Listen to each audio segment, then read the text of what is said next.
beyond South Florida that is more impacted by immigration than Miami, Broward, Palm Beach, and throughout the state of Florida. It is time. Tomorrow the president will speak. In his inauguration address, he said, as times change, we must change with it.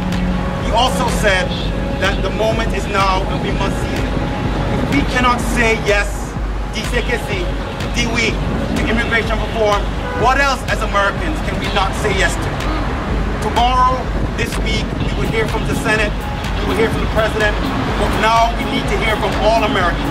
And we'll tell the world who we are, what we are about. It is time. It is time for us to say yes. Say yes. Say yes. Say yes. Say yes. Say yes.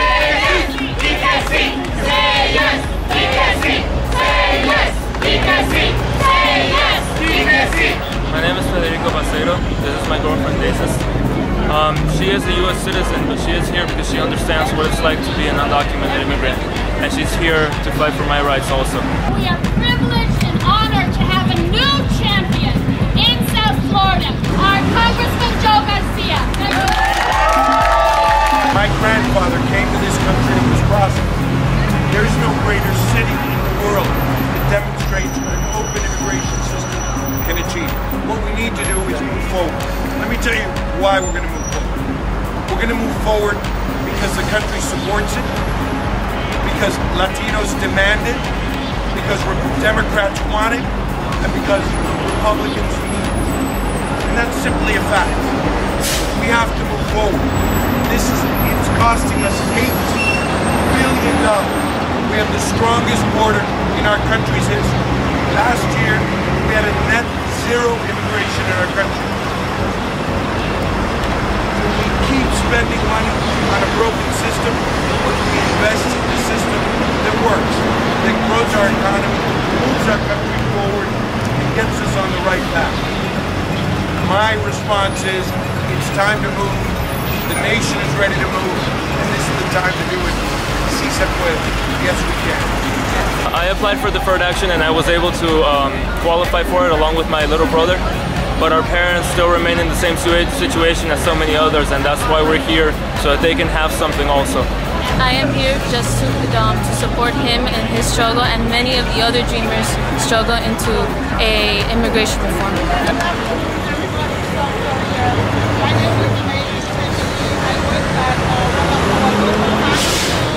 I wish that immigration reform will take effect so other students and other families, other moms, other students, young women and young men who have finished school, no fault of their own, and they cannot pursue their career, they cannot pursue their dreams in America.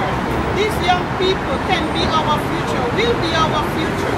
If we look around in South Florida, we can see a lot of small businesses around, the restaurants, the grocery stores, the clinics, they all started from people like the local people who were given they were given the opportunity. We need to pass the immigration reform so we can give other small businesses the opportunity, and we can give the students who will be our future doctors and nurses and engineers and scientists the opportunity that I had. There is broad consensus that our immigration system is broken, so why not ask for a moratorium on detentions and deportations right now? And in South Florida, we have seen the brutality of this enforcement machinery that comes at a high moral and economic cost. What are you hoping to achieve being here? To show them that they're not alone, that there is support, there are people that are fighting for their rights, and hoping that the immigration reform comes. To spread the word, just to have people notice why an immigration reform with a pathway to citizenship is so necessary.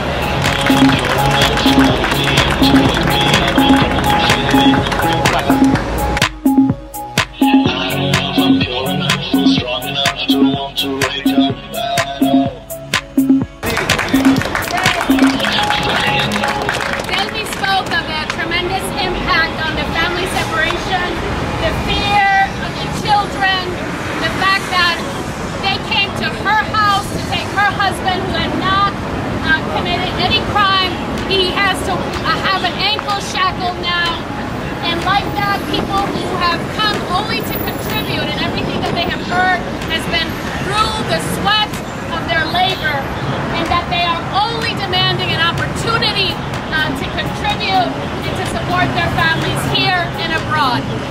There's 400,000 farm workers in Florida. Without farm work in Florida, there's no agriculture in Florida. Without agriculture in Florida, there's no food security for the nation. We celebrate the expedited path to citizenship for farm workers. There's about 200,000 dreamers in Florida, over 1 million in the country. They deserve to maximize their full potential like all other immigrants and human beings do. We celebrate their expedited path towards citizenship. That we have 11 million families, workers, neighbors, congregants from our churches who should not be excluded from a path to citizenship, whether they have orders of deportation or whether they have re-entered to join their families, whether they are part of gay and lesbian families, or whether they have already been deported. They should have an opportunity to come together with families. We know how difficult it is to keep a marriage and a family together when there's non-immigration problems. Imagine what it's like to have to battle the beast of immigration system and the brutal enforcement that's going on. Today we are happy to be part of actions throughout the country, Detroit, Nashville, New York, coast to coast, to say keep our families together. The time for reform is now. We're planning mobilizations in April, but we will not wait for April 10th, which will be a national mobilization in DC. We will mobilize here every day, every week, every month until our leaders, both civic, elected, business, say yes to reform. Say yes to reform. Say yes to families. Say yes to opportunities. I think it went well. I definitely had to build up a lot of courage to share my story and my family's story, but I think it was all worth it, and I think I'll get through to them.